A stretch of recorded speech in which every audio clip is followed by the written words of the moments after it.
ప్రపంచము నలుమూలలకు విస్తరించిన ప్రియమైనటువంటి తెలుగు వారికి అందరికీ కూడా క్రీస్తు నామంలో శుభాభి వందనాలు తెలియజేస్తున్నాను. నేటి ధ్యాన అంశము born again by living hope. జీవంతో కూడిన నిరీక్షణ ద్వారా మరలా జన్మింపబడుట. మీ దగ్గర బైబిల్స్ ఉన్నాయడలా 1వ పేతురు 1వ అధ్యాయము 3-4 వచనాలు చదువుకుందామండి. 1 Peter chapter 1 verses 3 and 4. మన ప్రభువు యేసుక్రీస్తు తండ్రి అయిన దేవుడు స్తుతింపబడును గాక. మృతులలో నుండి యేసుక్రీస్తు తిరిగి లేచుట వలన జీవముతో కూడిన నిరీక్షణ మనకు కలుగునట్లు, అనగా అక్షయమైనదియు నిర్మలమైనదియు వాడబారనిదియు నైన స్వాస్థ్యము మనకు కలుగునట్లు ఆయన తన విశేష కనికరము చొప్పున మనలను మరలా జన్మింపజేసెను. Blessed be the God and Father of our Lord Jesus Christ. According to his great mercy, he has caused us to be born again to a living hope through the resurrection of Jesus Christ from the dead. ప్రియులారా, మరి ఒక ఖైదీ, బంధించబడినటువంటి ఖైదీని ఒకసారి మనం ఆలోచించినప్పుడు, ఒక చీకటి గదిలో సంవత్సరాల తరబడి ఉన్నటువంటి వాడు ఒకరోజు తలుపులు తెరుచుకొని మరి వెలుగు వస్తుంది పిల్లారా. అంటే ఏదో ఒక రోజు ఎప్పుడు కూడా మరి ఎల్లకాలం అక్కడే ఉండరు. కానీ పిల్లారా, జీవిత ఖైదీలు తప్ప మరి మిగతా వాళ్ళందరికీ కూడా ఒక నిరీక్షణ. బంధింపబడినటువంటి వాళ్ళు, సంఖ్యలతో ఉన్నటువంటి వారు, చీకటి గదుల్లో ఉన్నటువంటి వారు, చీకటి బ్రతుకులు, వారు మరి వెంటనే చెరసాల తలుపులు తెరుచుకోవటము, బయటికి వచ్చి వెలుగు ప్రపంచంలోనికి మరలా ఒక పునర్జన్మనొచ్చు, లేకపోతే వారి యొక్క జీవితములు మరలా నూతనంగా ప్రారంభించడం పిల్లలు. ఈ రీతిగా పిల్లల విశ్వాసులలో కూడా మన యొక్క జీవితం ఒకప్పుడు పాత జీవితములు, పాపపు స్వభావం కలిగినటువంటి వారము, క్రీస్తు ద్వారా మనకు నూతన జన్మ అనుభవం పిల్లల బోర్న్ అగైన్ ఎక్స్పీరియన్స్. దాంతో మనము కూడా ఎంతో స్వేచ్ఛతోటి, విడుదలైన జీవితంతో, స్వతంత్రంతో, సమాధానంతో, సంతోషంతో జీవించేటటువంటి భాగ్యము. ఇక్కడ పేతురు భక్తుడు మరి అక్కడ ఉన్నటువంటి శ్రమల్లో ఉన్నటువంటి క్రైస్తవులకు మరి రాస్తున్నటువంటి ఈ యొక్క ఉత్తరము ప్రియులారా, ఈ యొక్క లెటర్లో మరి ఎంతగానో వారికి మరి ఆదరణనిస్తూ తెలియజేస్తున్నాడు. మరి ఆ యొక్క స్తుతితోటి ప్రారంభిస్తున్నాడు పిల్లారా ఈ యొక్క వాక్యములలో. మరి మరి ఈ యొక్క మనము ఈరోజు ధ్యానించేటటువంటిది born again by living hope. మరి మనం చదువుకున్నటువంటి రీతిగా జీవంతో కూడిన నిరీక్షణ ద్వారా మరలా జన్మింపజేసెను. కాబట్టి ఇక్కడ మరి బోర్న్ అగైన్, కొత్తగా జన్మించుట, మరలా జన్మించుట, మారు మనస్సు అని చెప్పి బోర్న్ అగైన్ అన్నమాట అండి. ఒకసారి మనం తల్లి గర్భం నుంచి జన్మించి ఉంటున్నాము, కానీ ఇప్పుడు ఆత్మతోటి ప్రియులారా నూతన జన్మ అనుభవం ఇది. మరి it is a super natural work of God imparting new spiritual life. మనం తెలుసుకోవాల్సింది ఏంటి అంటే, ఇది ఒక మరి అద్భుతమైనటువంటి కొత్త ఆత్మీయ జీవితం పిల్లారా. పాపంలో చనిపోయినటువంటి వారికి ప్రభువారు ఒక నూతన ఆత్మీయ జీవితాన్ని ఇవ్వటం అనేటటువంటిది. ఎఫెసీయులకు రాసినటువంటి పత్రిక 2వ అధ్యాయం 1వ వచనంలో చూస్తే, మీ అపరాధముల చేతను పాపముల చేతను మీరు చచ్చిన వారై ఉండగా ఆయన మిమ్మును క్రీస్తుతో కూడా బ్రతికించెను. Praise the lord. చూడండి, ఒకప్పుడు మనం అపరాధములలో, పాపపు ఇచ్చలలో, ఈటలో చచ్చినటువంటి స్థితిలో ఉన్నటువంటి మనకు క్రీస్తు ద్వారా నూతన జన్మ అనుభవం, క్రీస్తు ద్వారా నూతన జీవితము, క్రీస్తు ద్వారా startings, new second innings, new life, new beginning. కాబట్టి ఒకప్పుడు ఎంతో ఫెయిల్యూర్స్ తోటి, ఎంతో పిల్లల అక్రమంతో, ఆందోళనతోటి, వీటితో ఉన్నటువంటి మన జీవితము ఇప్పుడు క్రీస్తుతో పిల్లలు బ్రతికింపు చేస్తాడు పిల్లలు. ఒకప్పుడు అయితే చచ్చినటువంటి స్థితి, దేవుని యొక్క స్వరం వినలేము, దేవుని యొక్క ఉద్దేశాలు తెలుసుకోలేము, దేవుని యొక్క చిత్తమును గ్రహించలేము. ఆ డిజైన్మెంట్ ఉండదు, ఆ యొక్క జ్ఞానము, బుద్ధి, వివేచన ఉండదు.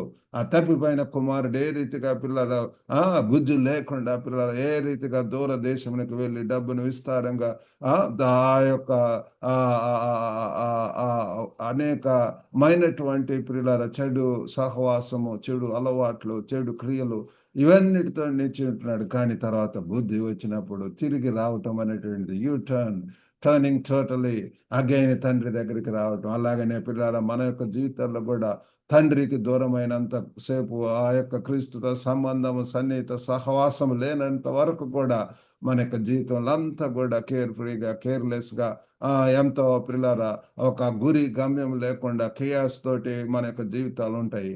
కానీ ఎప్పుడైతే క్రీస్తు వస్తాడో మరలా పిల్లరా గురి యొద్దకే వెళ్తూ మనం ముందుకు వెళ్ళటం అనేటటువంటిది మనం చూస్తాము. కాబట్టి Born again experience is very important. ఒకటి తిరిగి జన్మిస్తేనే కానీ వాడు పరలోక రాజ్యం వెళ్ళడని ప్రభు వారు చెప్పి ఉంటున్నాడు. కాబట్టి ఇది ఒక శుభప్రదమైనటువంటి నిరీక్షణ, జీవంతో కూడినటువంటి నిరీక్షణ పిల్లారా. ఇట్ ఈస్ వెరీ అలైవ్, సజీవమైనటువంటిది, వైబ్రెంట్, శక్తివంతమైనటువంటిది. It has certain hope anchored in Christ finished work.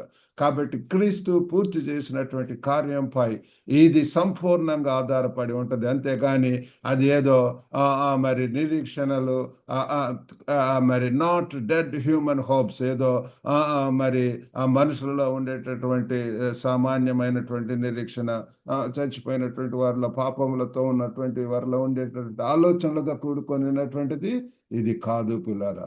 కాబట్టి ఇక్కడ ఈ యొక్క వాక్యం మనం చూసినట్లయితే ఒకటో యొక్క మరి మొదటి పేతురు మొదటి అధ్యాయం 3వ వచనంలో చూస్తే, blessed be the God and father, మన ప్రభువు యేసుక్రీస్తు తండ్రి అయిన దేవుడు స్తుతింపబడును గాక. ఆయన చూడండి మన యొక్క మరి దేవుడు, ఆయన మనకు దేవుడు అయి ఉంటున్నాడు. అంతేకాకుండా తండ్రి కూడా పిల్లారా, పరమ తండ్రి. మరి ఇహలోక పరమైనటువంటి యువతులు, పేరెంట్స్ వారు కొంతకాలం ఉంటారు, కానీ ఆ పరమ తండ్రి ఎల్లప్పుడూ మనతో ఉండేటటువంటి దేవుడు పిల్లల. కాబట్టి ఆయనతోటి సన్నిహిత సంబంధము అనేటటువంటిది చాలా అవసరమైనటువంటిది.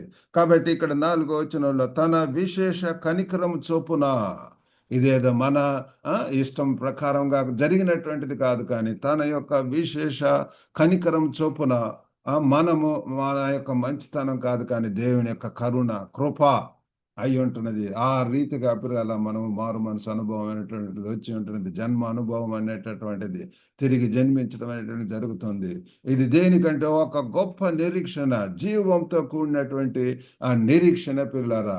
ఇదే రీతిగా యేసు ప్రభు వారు ఆ యొక్క పునరుద్ధానం ద్వారా పిల్లారా మనకు కూడా భవిష్యత్ పునరుద్ధానానికి హామీ ఇస్తున్నారు పిల్లలు. యేసు ప్రభు ఏ రీతిగా తిరిగి లేచి ఉంటున్నాడో ఆ జన్మ అనుభవం పిల్లల, మన యొక్క క్రీస్తునందు మృతులైనటువంటి వారు కూడా ఒకరోజు ఆ ర్యాప్చర్ అనేటువంటి రానంటున్నది. ఆ సమయంలో మరి వారు కూడా లేవనెత్తబడతారు. వారు కూడా పిల్లల మధ్య ఆకాశమునకు ఎత్తబడటం అనేటిది మనం చూస్తాం. తర్వాత క్రీస్తునందు విశ్వాసులు కూడా పిల్లల పైకి ఎత్తబడటం, క్రీస్తుతో కొంతకాలం వారి ఆయనతో ఉండటం అనేటటువంటిది మనం చూడబోతున్నాం. కాబట్టి ఒక మంచి నిరీక్షణ పిల్లల, శ్రమలలో కూడా క్రొత్త జన్మ మన నిరీక్షణను భద్రపరుస్తుంది. మరి ఇది ఖాళీ సమాధి వలె నిజమైనటువంటిది పిల్లల. ఇప్పటికీ కూడా మరి యేసు ప్రభు యొక్క సమాధి ఉంది. మరి దేవుడి కృపను బట్టి అది చూడటానికి దేవుడు నాకు మరి ఆ అవకాశం ఇచ్చి ఉంటున్నాడు. ఖాళీ సమాధి అక్కడ ఉంటున్నది. ఎవరు అక్కడ యేసు ప్రభు వారు inside he is not there, he was not there. కాబట్టి ప్రియులారా ఆయన సజీవుడైనటువంటి దేవుడు అంటున్నాడు. 3 విషయాలు మనం ధ్యానించిన మొట్టమొదటిగా రిమార్కబుల్ మెర్సీ, గొప్ప కనికరం ప్రియులారా. కనికరం అనేటటువంటిది ఉచిత కృపను బట్టి, కనికరం బట్టి మనము జన్మించబడి ఉంటున్నాము. నూతన జన్మ అనుభవం పిల్లల, కొత్త జన్మ, పూర్తిగా దేవుని యొక్క చొరవ, God's initiative and great mercy. ఇది దేవుని యొక్క చొరవ మరియు విశేష కనికరం నుండి వచ్చినటువంటి ఈ యొక్క నూతన జన్మ అనుభవము. మరి condemned criminal receiving full pardon, ఒక మరి ఆ నేరస్తుడు పూర్తి మరణ శిక్ష విధింపబడినటువంటి నేరస్తుడికి పూర్తి క్షమాపణ ఏ రీతిగా క్షమాభిక్ష ఇవ్వబడుతుందో ఆ రీతిగా పిల్లల మనకు కూడా మనము నరకానికి వెళ్ళవలసినటువంటి వారము శిక్ష అనుభవించబడినటువంటి వారము అయితే మనల్ని రక్షించి కృప ద్వారా రక్షించి ఉంటున్నాడు, విమోచించి ఉంటున్నాడు. మనం ఆయనతో ఉండేటటువంటి భాగ్యం పిల్లారా. ఈ యొక్క సత్యాన్ని మనం తెలుసుకోవాల్సిందిగా కోరుతున్నాము. Without mercy there is no birth, new birth or hope. మనం తెలుసుకోవాలి, ఈ యొక్క కనికరం లేకుండా ఆ పునర్జన్మ అనేటటువంటిది, మారు మనసు అనుభవం లేకపోతే నిరీక్షణ అనేటటువంటిది లేదు. It silences boasting. ఇది అతిశయాన్ని అణిచివేస్తుంది పిల్లారా. దేని గురించి కూడా మనం అతిశయపడటానికి లేదు పిల్లారా. క్రీస్తున్న దేవుని గురించి మనం అతిశయపడాలి. కాబట్టి మొట్టమొదటిగా ఇది గొప్ప కనికరమై ఉంటున్నది. రెండవదిగా ఇట్ ఈస్ రాడికల్ రీబర్త్. ఇది పూర్తిగా మారు మనసు అనుభవం, పునర్జన్మ అని కూడా అనవచ్చు పిల్లారా. Complete transformation. కాబట్టి గ్రీకు పదము అనగెన్యో, నియో, నియో అంటే న్యూ, అనగెన్యో పూర్తి మార్పు, కొత్త స్వభావము, complete transformation or new nature పిల్లరా. పాత ఆదాము స్వభావము, పాపపు స్వభావం, ఇప్పుడైతే ఆత్మీయ స్వభావం పిల్లల, కొత్త స్వభావం అనేటటువంటిది. ఇదిగో ఎవడు క్రీస్తునందున్న వాడు నూతన సృష్టి అని చెప్పి బైబిల్ చెప్తుంది. ఆ యొక్క గొంగలి పురుగు ఏ రీతిగా పిల్లరా సంపూర్ణంగా సీతాకోక చిలుకగా మారుతుందో, ట్రాన్స్ఫర్మేషన్ ఎంత ఎగురుతూ మరి ఎంత అందంగా ఉంటుందో ఆ రీతిగా మన యొక్క జీవితాలను కూడా చీకటిలో నుంచి ఆ యొక్క ట్రాన్స్ఫర్మేషన్, ఆ యొక్క వర్తన అనేటటువంటిది జరుగుతుంది. కాబట్టి God's work alone, not by works or effort. ఇదేదో మరి మన యొక్క సొంత క్రియలు లేకపోతే ఇవి అవి కాదు, కానీ దేవుని యొక్క క్రియ అంటున్నది. చివరిగా మూడవది రెసిలియంట్ హోప్, ఆ స్థిరమైనటువంటి నిరీక్షణ పిల్లల. మనకు ఎవరికి లోకస్తులుగా అయితే ఎప్పుడు కూడా చనిపోయేటప్పుడు అంత సంపాదించి అంత ఉన్నా కూడా వారిలో ఈ నిరీక్షణ ఉండదు, సమాధానం ఉండదు. వారు ఇంకా సంపాదించాలి, ఇంకా ఇది లేదే అది లేదే, లేకపోతే పాస్ట్ గురించి విచారిస్తూ ఉంటారు, గత చరిత్రలు వీటి గురించి పిల్లరా. కానీ మనకైతే శుభప్రదమైనటువంటి నిరీక్షణ, క్రీస్తును కలవబోతున్నాము. బుద్ధిగల కన్యకల వల్లే పిల్లరా ఆ దీవిటిని పట్టుకొని వెయిట్ చేస్తూ ఉంటాము. ఆ క్రీస్తు బోధనను అనుసరించి ముందుకు వెళుతూ ఉంటాము. దేవుని యొక్క చిత్తము, దేవుని యొక్క స్వరం వింటాము. దేవుని యొక్క అనుగుణంగా, ఆ ఆశలకు అనుగుణంగా ముందుకు వెళ్ళటం అనేటటువంటిది మనము చేయటం అనేటువంటిది జరుగుతుంది. ఒక లైట్ హౌస్ ఏ రీతిగా స్టామ్లో గోడ పిల్లలు ఏ రీతిగా స్థిరంగా నిలబడి ఉంటుందో లైట్ హౌస్ అనేది, ఆ రీతిగా మనం కూడా ప్రభు కొరకు ఎన్ని అలలు, అలజడులు, ఆందోళనలు, అక్రమాలు వచ్చినా సరే మనం the world and the things of this world, the లోకము అంతా కూడా నశించిపోతుంది, కానీ క్రీస్తునందు ఉన్నటువంటి వారు ఎల్లప్పుడూ ఉంటారు. They live forever. వారికి అటువంటి నిరీక్షణ మనకు ఇస్తూ ఉంటున్నాడు. Our hope cannot die because Christ conquered death. కాబట్టి మరి 1-2 వచనాలు కూడా చదువుకుందామండి. యోహాను 3వ అధ్యాయము 3-7 వచనాలు. అందుకని యేసు అతనితో ఒకడు కొత్తగా జన్మించితేనే కానీ అతడు దేవుని రాజ్యం చూడలేడని మీతో నిశ్చయముగా చెప్పుచున్నాను. కొత్త జన్మ అనుభవం పిల్లారా, ఇట్స్ వెరీ ఎసెన్షియల్. మరి ఎఫెసీ 2వ అధ్యాయం 4-5 వచనాలు చూస్తే, అయినను దేవుడు కరుణా సంపన్నుడై ఉండి మనము మన అపరాధముల చేత చచ్చిన వారమై ఉండినప్పుడు సైతము మన ఎడల చూపిన తన మహాప్రేమ చేత మనలను క్రీస్తుతో కూడా బ్రతికించెను. కృప చేత మనము రక్షింపబడి ఉంటున్నాం. Rich in mercy, made alive in Christ. ఆయనలో కనికరం ఉంది పిల్లల. కనికరం గల దేవుడు, ధనవంతుడైనటువంటి దేవుడు, సర్వ సమృద్ధి కలిగినటువంటి దేవుడు, సర్వ సంపదలు కలిగినటువంటి దేవుడు. అసాధ్యమైనటువంటిది ఏది లేదు పిల్లలు ఆయనకు. కాబట్టి క్రీస్తులో మనల్ని చచ్చినటువంటి వాళ్ళకు పిల్లలు ఇహలోక పరంగా డాక్టర్స్ కానీ ఎవ్వరు కూడా చేయలేరు. కానీ మన యొక్క దేవుడు పిల్లలు మనం చచ్చినటువంటి స్థితిలో ఉన్నటువంటి వారిని, ఎండిన ఎముకలను కూడా మరి ఏ రీతిగా జీవం తెచ్చి, ఉద్యమం తెచ్చి పిల్లల ఎంతో భయంకరమైనటువంటి జీవితాలు, బొడ్డుబారినటువంటి మరి అంతేకాకుండా హృదయ కాఠిన్యంతో ఉన్నటువంటి వారిని కూడా మార్చి పిల్లల హృదయంను మార్చి దాని నుంచి సమృద్ధి అయిన జీవం రావటానికి, జీవజల ప్రవాహాలు పారేటటువంటి రీతిగా దేవుడు చేయగలడు పిల్లల. తీతు 3:5 వచనంలో చూస్తే, మనం నీతిని అనుసరించి చేసిన క్రియల మూలముగా కాక తన కనికరం చొప్పుననే పునర్జన్మ సంబంధమైన స్నానము ద్వారాను పరిశుద్ధాత్మ మనకు నూతన స్వభావము కలుగజేయట ద్వారాను మనలను రక్షించెను. పునర్జన్మ స్నానము పిల్లల. వాషింగ్ ఆఫ్ రీజనరేషన్ అనేటటువంటిది ఉంటున్నది పిల్లరా. కాబట్టి ఆ రీతిగా దేవుడు మనకు సహాయం చేయను గాక. రోమీయులకు 5వ అధ్యాయం 4:5లో కూడా, లేదా దేవుని అనుగ్రహము మారు మనసు పొందుటకు నిన్ను ప్రేరేపించుచున్నదని ఎరుగక, ఆయన అనుగ్రహ ఐశ్వర్యమును, సహనమును, దీర్ఘశాంతమును తృణీకరించదువా? నీ కాఠిన్యమును మార్పు పొందని నీ హృదయమును అనుసరించి ఉగ్రత దినమందు, అనగా దేవుని న్యాయమైన తీర్పు బయలుపరచబడు దినమందు నీకు నీవే ఉగ్రతను సమకూర్చుకొనుచున్నావు. ఒకవేళ ఇంకా హృదయ కాఠిన్యం చొప్పున ఆ దేవుని యొక్క వాక్యం వినకుండా, అయ్యో స్వరం వినకుండా, ఇదే అనుకూల ఆ సమయం పిల్లారా, ఇదే ప్రభు దినము. This is the time to turn to him, seek him while he's near pillar. ఆయనకు దగ్గరలో ఉన్నప్పుడే, ఆ కృప ఉన్నప్పుడే శరణు వేడుకొని రక్షింపబడి దేవుని కొరకు గొప్పగా జీవించడానికి దేవుడు మనకు సహాయం చేయను గాక. We need to praise God daily పిల్లలు. ఇక్కడ మరి ఏ రీతిగా పేతురు భక్తుడు మరి స్తుతిస్తున్నాడు, ఆ రీతిగా మనం కూడా దేవుణ్ణి స్తుతిస్తాలా. స్తుతితో మనం ప్రారంభించాలా. మా యొక్క గ్లోబల్ తెలుగు ఫెలోషిప్ మరి ప్రతి శనివారం రేపటి దినమంది అమెరికా, కెనడాలో ఉన్నటువంటి వారితోటి ఆ కార్యక్రమం జరుగుతుంది. మొట్టమొదట ప్రైజ్ అండ్ వర్షిప్, దేవుణ్ణి స్తుతిస్తూ ఆరాధిస్తూ పిల్లలు అనేక మంది దేవునిలో ఉన్నటువంటి వారు మరి వారి చేత నడిపింపబడుతుంది పిల్లల. Live with confident hope, remind yourself in discouragement. కాబట్టి పిల్లరా, నిశ్చయమైనటువంటి నిరీక్షణ తోటి జీవిద్దాము. మరి నిరాశ వచ్చినప్పుడు కొన్నిసార్లు మన యొక్క జీవితంలో ఆ నిరాశ, నిస్పృహలు అనేటువంటి వస్తాయి. ఆ డిస్కరేజ్మెంట్స్ అవన్నీ part and parcel of our lifes. That is the time we need to remind ourselfs that we have a blessed hope in Christ. కాబట్టి ఈ యొక్క నిరీక్షణ మనం ఇతరులకు కూడా పంచుకోవాల్సినట్టు వారం అంటున్న దేవుని యొక్క కనికరమును గురించి, ఆ కరుణ గురించి, ఆ యొక్క సువార్తను, మంచి సువార్తను, ప్రియులారా క్రీస్తుని గురించినటువంటి వార్త మనం చెప్పవలసిన వారం. అంటే we need to be busy in God's work పిల్లారా. Endure trials with eternity in view. కాబట్టి శాశ్వతత్వ దృష్టితో శ్రమలను భరిద్దాం. ఈ లోకంలో ఉన్నటువంటి శ్రమలు ఇవన్నీ కూడా అల్పకాల ప్రియులారా, ఆ తాత్కాలికమైనటువంటి ప్రియులారా.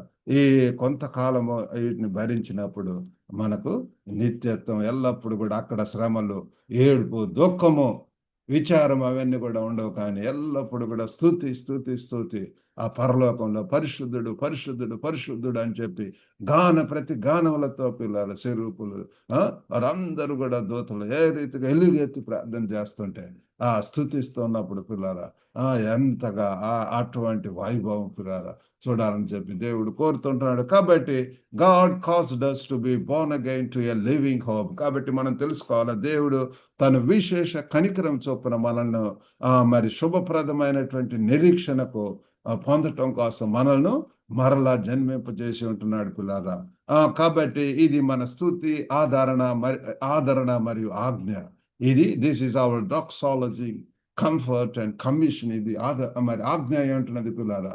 కాబట్టి ఈ దినమందు మనం మన యొక్క తండ్రిని కృతజ్ఞతాస్తుతులు చెల్లిద్దాము.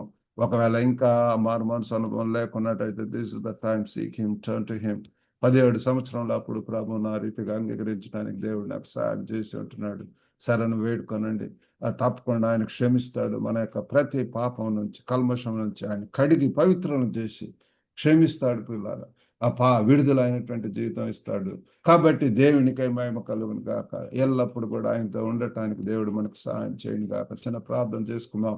పరిశుద్ధుడైనటువంటి మా ప్రేమ గల ప్రభువా, సర్వ కృపానిధి తండ్రి, మీ యొక్క ఉన్నతమైనటువంటి ప్రణాళికను బట్టి వందనాలు. కనికరం గల దేవుడు, పరమ తండ్రి ప్రభు, ప్రేమించే దేవుడు నాయన, క్షమించే దేవుడు నాయన ప్రభు, వినుచున్న ప్రతి ఒక్కరిని దర్శించండి ప్రభు.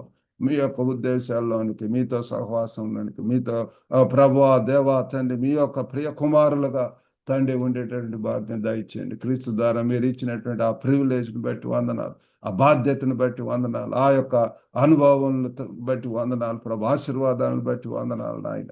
మీరే సహాయం చేయండి. చిన్న ప్రతి ఒక్కరిని దర్శించడం కావాల్సిన ధైర్యం, శక్తి, బలమును, జ్ఞానమును తండ్రి, బుద్ధిని, వివేచన దయచేయండి నాయన. గొప్ప నాయన తండ్రి, ఎంతమంది ప్రభా స్వస్థ గురారు యేసునామములో తండ్రి దర్శించి స్వస్థత దయచేయండి, శక్తిని దయచేయండి. వివాహాల కొరకు ఎదురు చూస్తున్నటువంటి వారికి కూడా వారికి మంచి జీవిత భాగస్వామి దయచేయండి. క్రీస్తు కేంద్రిత కుటుంబాలు కట్టుకోవటానికి మీరు నడిపించమని వేడుకుంటున్నాము.